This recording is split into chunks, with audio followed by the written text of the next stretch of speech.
First of all, I want to just start by saying that it was neat last night to see Byron Jones and Anthony Sherman get selected for the Pro Bowl, this year. And, I think it's kind of apropos from the standpoint that, here we are with signing date, and, I think we have guys in this class that have those kind of abilities that those guys had, and just brings you back to saying, those are the kind of guys, that we recruit. Those guys that have the ability, but have that, personal drive and have that desire to want to be the best they can be, each and every day. And so, it's a great thing for those guys to have that honor bestowed upon them. And now, like I said, we got some guys in this class who we feel, have those same kind of qualities that Anthony and Byron and all those other guys that we've had here previously, have. So, this is just one of 2 signing days that we have. There are some guys, and it's interesting how this whole process has evolved over the years and how crazy it gets, because and I'll just be upfront and honest with you, there are some kids here that that are going to be with us that we cannot talk about, even though we have their letters, because they have something bigger in February, to announce at their high schools.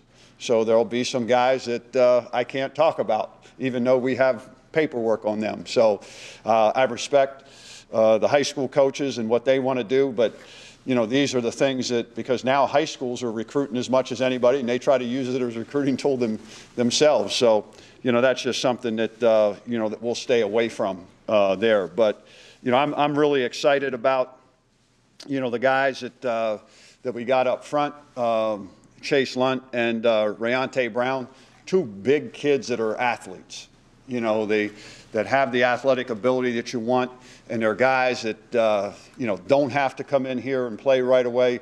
We can put them out to pasture and let them graze a little bit and get stronger and bigger, and like we have so much done before. But they have the length, they have the athleticism, they have the temperament, that you're looking for. So, that's a good thing. Quarterback, Jack Zaragotis from Canada. He was a young man that we saw here in camp this summer. So that was one thing that we had him here, and we were able to watch him up close and personal and see him, and then just watch him through his senior year and how he's developed and come along. And then, when you have him here on an official visit, you get a chance to sit down with him and pick his brain a little bit more in terms of his knowledge and awareness of what the quarterback position is and how to read things and understanding defenses. Very, very, very, very impressive. Jace Medlock is going to be more of an H for us, not a Y, not an inline guy, but a movement guy from Texas, who was from DeSoto High School, a really good football program down there in Texas. It's a guy that's been committed to us for a long time.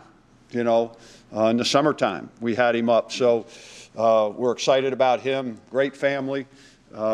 Just a kid that loves to play and has a smile on his face all the time, and somebody that you really love being around. Got to skip over some of these. Michael Hinton is a grad transfer from Columbia.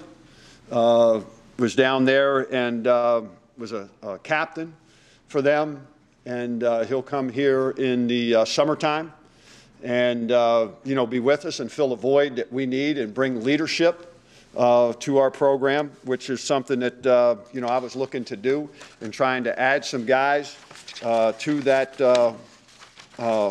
to help fill that void, because we're not going to be senior laden team next year. And we need some leadership, and he's a guy that will do that, and been productive there at Columbia, and talking with their coaches, they had nothing but great things to say about him in terms of what he did to help them change that program, around there. So, that's something that we're excited about. Great kid. And then, like I said, he just has to finish up there at Columbia this spring. So again, he's a guy that will fill a void in a lot of different areas, for us, and looking forward to not only his ability on the field, but his ability as a leader and a guy who can help some of those young guys, that we have up front. Another guy that kind of, we're very excited about, and will be enrolling in the spring is Eric Watts, the young man from Sumner, South Carolina. And he was a guy that we saw and we found, and that, his, really athletic. He's long, he's athletic, he runs well. Being here in the spring, is something that mid-year is going to be something that's very beneficial for him and us. And he's a guy that we're really excited about. He brings a lot to the table in terms of the speed and athleticism you're looking in a defensive end. Dylan Harris, young man that right here in Bloomfield, who was at Lackawanna, and we've had good success with guys from Lackawanna here in my tenure, not only with David, but also previous with guys from there. So again, he's a guy that can, he'll be here in the summertime. He won't be here in the spring, but he'll be here in the summertime. And again, a guy that will fill a need that we have in terms of linebacker, and again, an older guy and good football player. Really excited about Jackson Mitchell, linebacker from Ridgefield, Connecticut. And this kid really impressed us in the summer camp. He's again, where we've always made I guess you want to call it good decisions, because when we can get the guys here at our camp and we can work with them and be around them, that makes a difference. And this was a young man who impressed us from the time that he came to the camp the one day, and we ended up offering him. And he's just a worker. He's bigger now. You just see it. He works. He loves the game, loves to compete. Great family. Really excited about him, and he's got a lot of growth potential as well. So he's a guy that we really like. Miles Bell, young man from St. Thomas Aquinas, down in Fort Lauderdale, school where Ryan Crozier was from, and I've had some other guys, and I've known the athletic director, George Smith, the former coach there, for close to 40 years. He's there, Roger Harriet, the coach. This kid, is a really good cover guy, smart, instinctive, has all the things that you're really looking for. And, it's interesting because his dad, I remember when I was at Syracuse, his dad was a high school player at, Joe, if you want to talk to her, go ahead. That's okay. We'll wait for you. All right. You got to get the milk, or you got to get some milk and bread on the way home. Is that what you're getting reminded of? Huh? Okay. But his dad, Grannis Bell, was involved with trying to recruit him out of high school, and he went to West Virginia. He told me I didn't recruit him at Syracuse, but he went to West Virginia. I've known him for years, but he was a high school teammate of Terry Richardson down at Northeast High School. And, Grannis is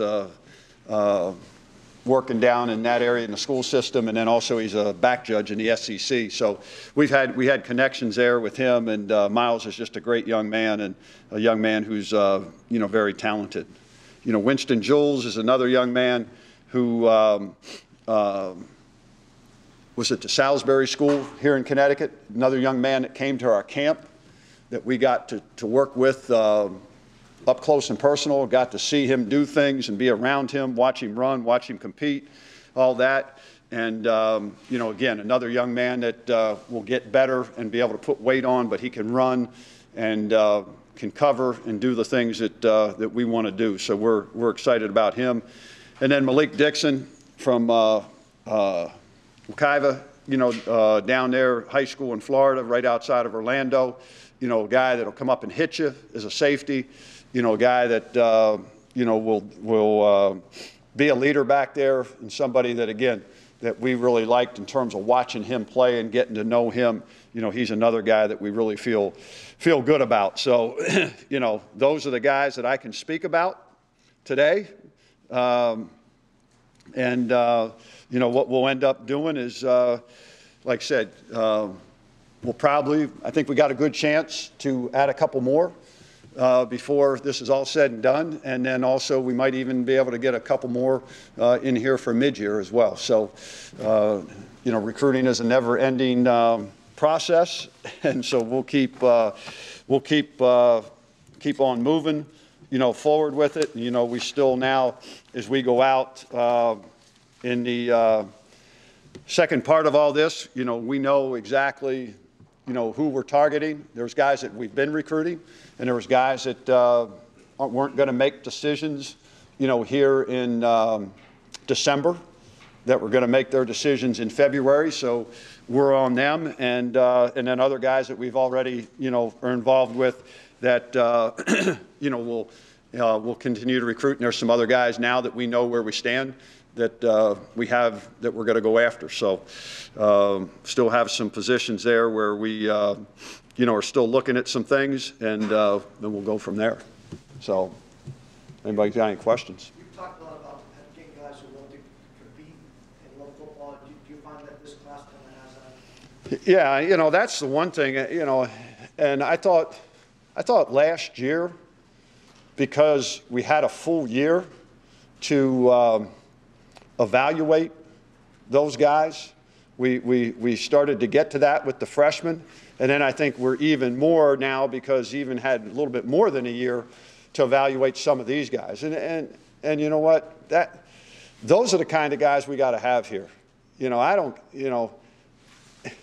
It's an interesting deal, but, and I'll get into this in a second, but those are the kind of guys we got to have here. Those are the kind of guys that we had before. The blue-collar guys, the guys that have a chip on their shoulder, the guys that want to work, the guys that want to be developed. Those are the kind of guys that fit this program and fit the mentality of what we need to do here and what I want to do here and what we've been successful doing here.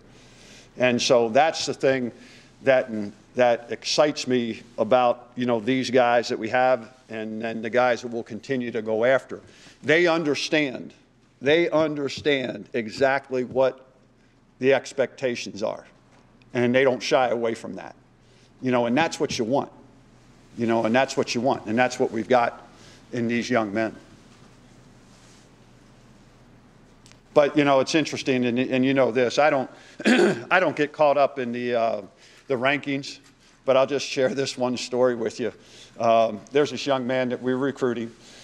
He didn't come here, and we offered him back, in I don't know what it was, September, October it was. And, if you go on the 247 page and you see that all of a sudden, where his ranking was, I think he was ranked like 2010, at that time. 2 weeks later, after we offered him, his ranking went down, from 2010 to 2046. All right. Then another month goes, and I think he ended up getting a visit, no offer at one school, and his ranking went down again to 2064. Well, now all of a sudden, 2 Power 5 schools came in, offered the kid a scholarship. So he went from 2064 all the way up to like 1860.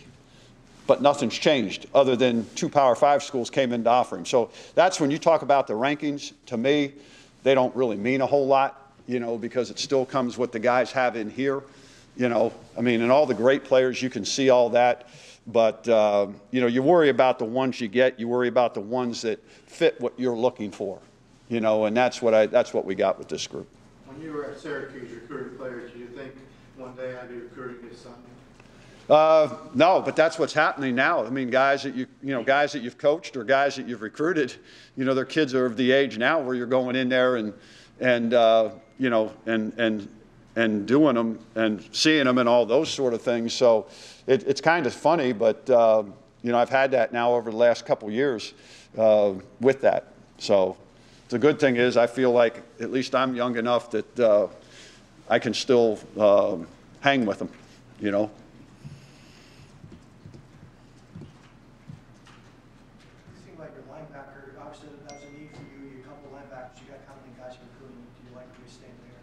Yeah, I mean, I think we're in pretty good shape from guys that, what we have, and then these two guys, coming in those positions with what we're looking for. I mean, those were exactly what we were looking for. And we had both, and again, we had both those kids in our summer camp, both Dylan and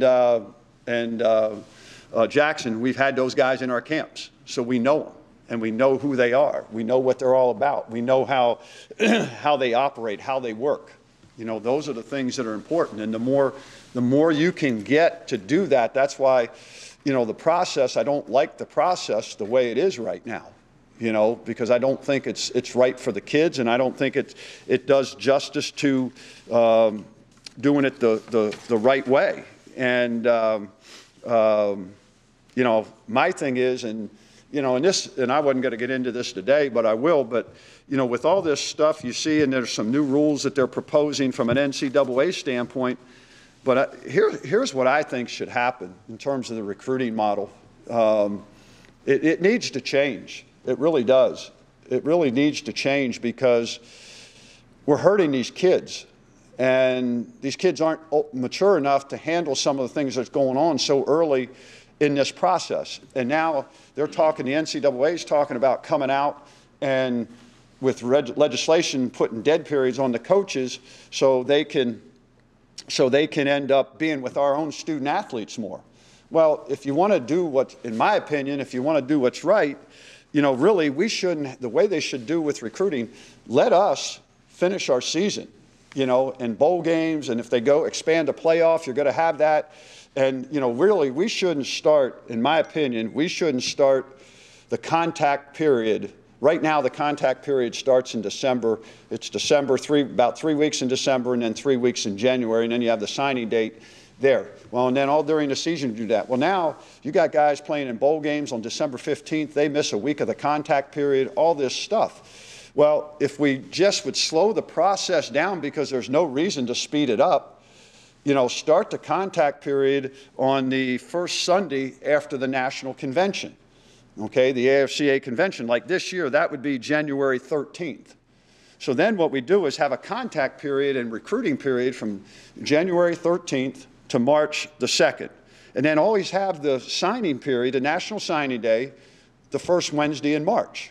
Because then what you do is you have a 7th semester transcript. You got better academics on these kids. The kids have finished their season, okay? The colleges have finished their season, and now you have all the coaching changes that will have taken place, and all that, and all these other things that are going on. We'll also have a better feel for us in terms of where we need to be, because we'll finish the semester, and if you happen to lose a guy because of going to the NFL, or a guy that might flunk out, whatever it may be, now you have all that information to deal with things much better than what we do right now, okay?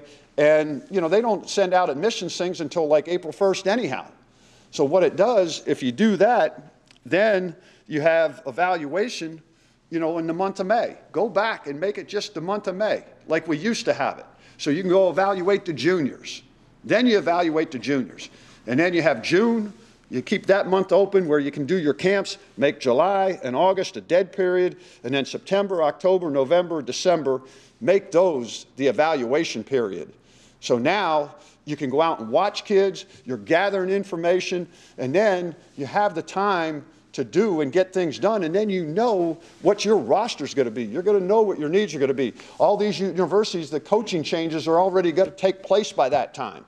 So then the kid can make the best decision possible. You know, instead of making decisions because guys get let go, whatever it may be, all these. And they don't need to commit before that. So, you know, that kind of something that I'm going to talk about and I believe in, because I think this process we have now is just ridiculous. It doesn't help these kids. It doesn't help anybody. It doesn't help our own student athletes here on campus. This way we get to spend time with them. You know, this is the problem. We spend all this time trying to recruit these kids so early, and then we forget about our own kids here on our campus because we're always out trying to recruit guys and, you know, over-recruit them and things like that, when if you just did what you're supposed to do, we'd do away with some of this obnoxious stuff that's taking place. And so, to me, that's just something that I think needs to change, because if they don't make some changes in the recruiting calendar and slowing it down, you know, it's starting to be a train wreck already, but it's even going to be a bigger train wreck, you know, moving forward. And everybody wants to do everything right now. No, it needs to slow down so these kids don't have some of the pressures they have. Because take a look, this portal, you go in this portal, you ought to see how many guys are in that portal for transferring. It's unbelievable, you know, it's unbelievable. And why? Because they don't make the right decisions. That's why they want to transfer. You got a guy that's transferring now, I just saw the other day, commits to one school and then leaves there, goes there. Now after 1 year, he's leaving, going somewhere else. You know, I mean, it's because they rushed their decisions and they didn't have enough information. And, you know, and if guys want to enroll in mid-year, let them. Get away with 2 signing dates. Just have one and slow the thing down. You know, they talk about the mental health and wellness of student athletes. Well, do something to help them. Don't do something that's creating the problems. But, you know, that's just a guy who's been in it for 39 years, going on 40, who's seen it and kind of really, I mean, it's not my agenda. It's what I've seen over the years that I think is right. And hopefully before I die, somebody will do something where, you know, they do what's right instead of doing what's convenient or what they, you know, what the easy way is. And that's kind of what happened. Because again, if you expand the playoff, you know, then you're going to have teams that won't. It's like in 1AA right now. 1AA, you go to the playoffs, you don't even get to go out in the month of December. You miss those 3 weeks because you're preparing and playing games.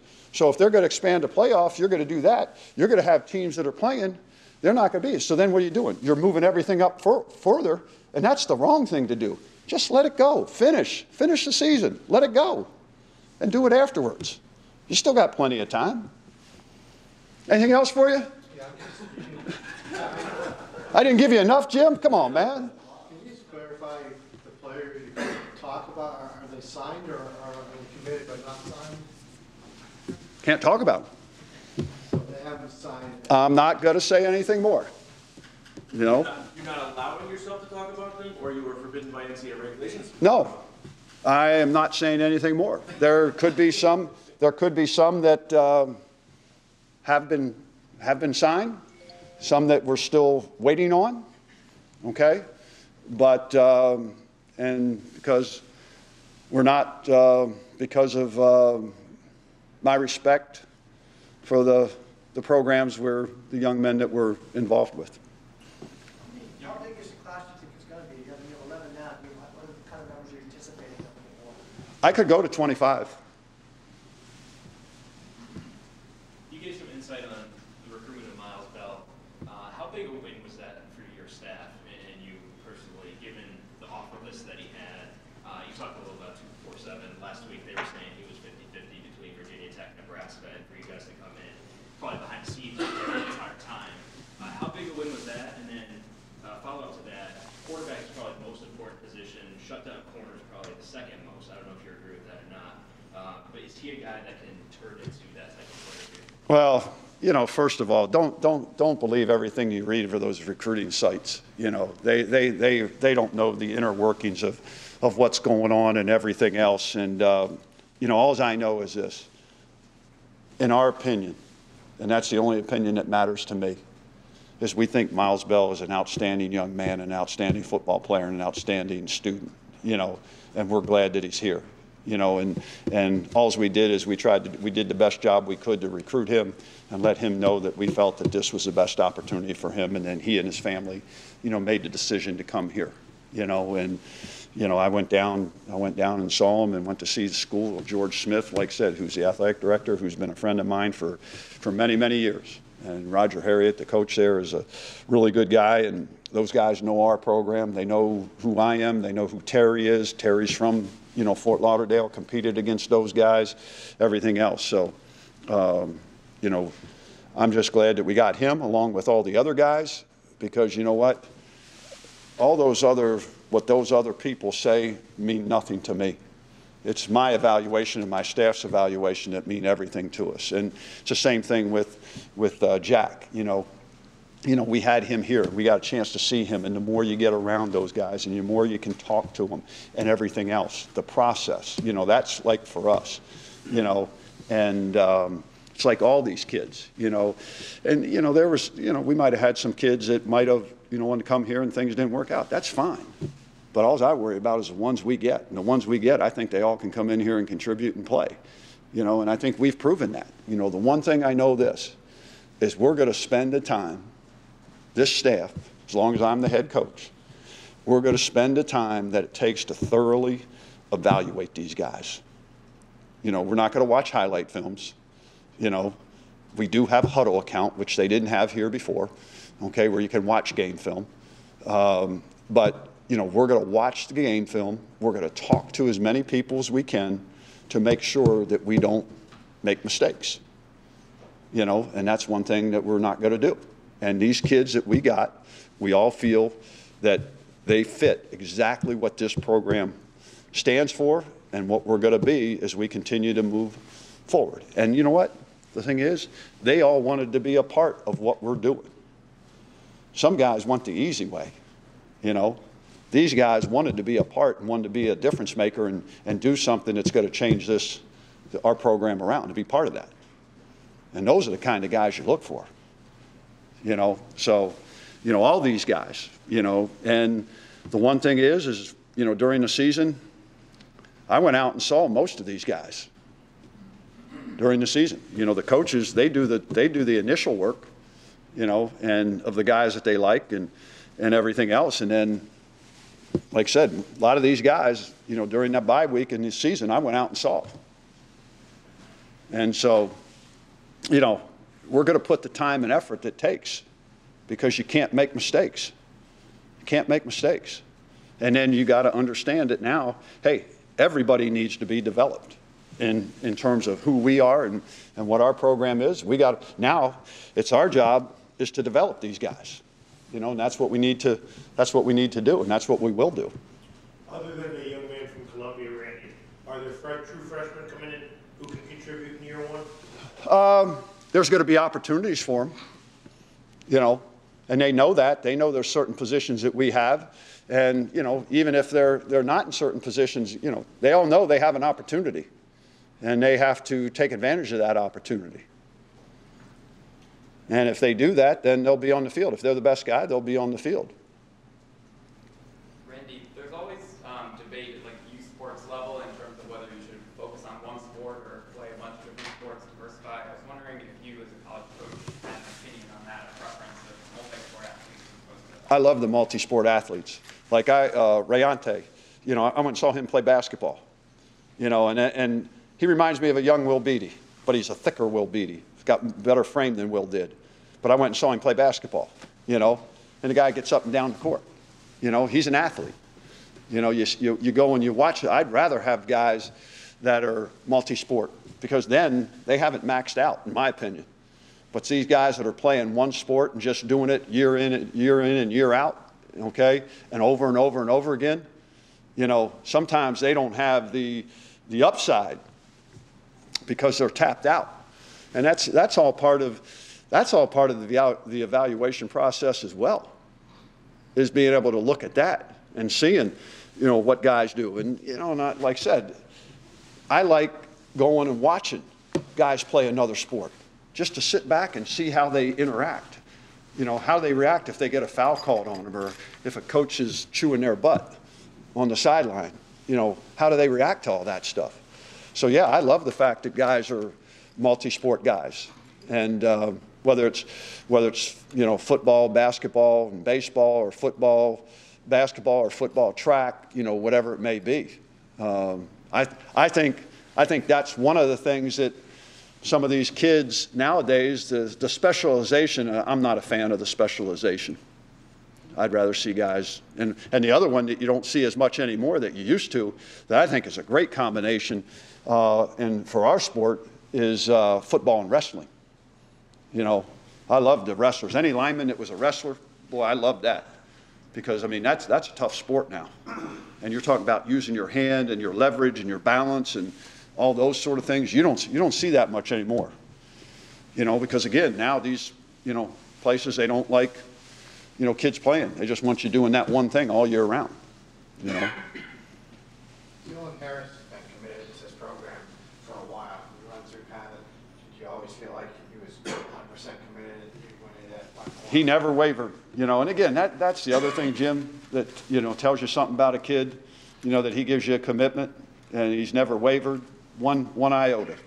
You know, mom's a lovely lady, and you know, they loved UConn, and, you know, even though he had to,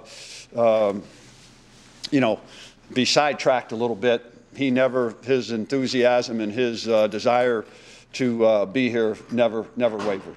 And you know what? When you get that, you know that that's, you know, that's a good thing. You know, that's a good thing.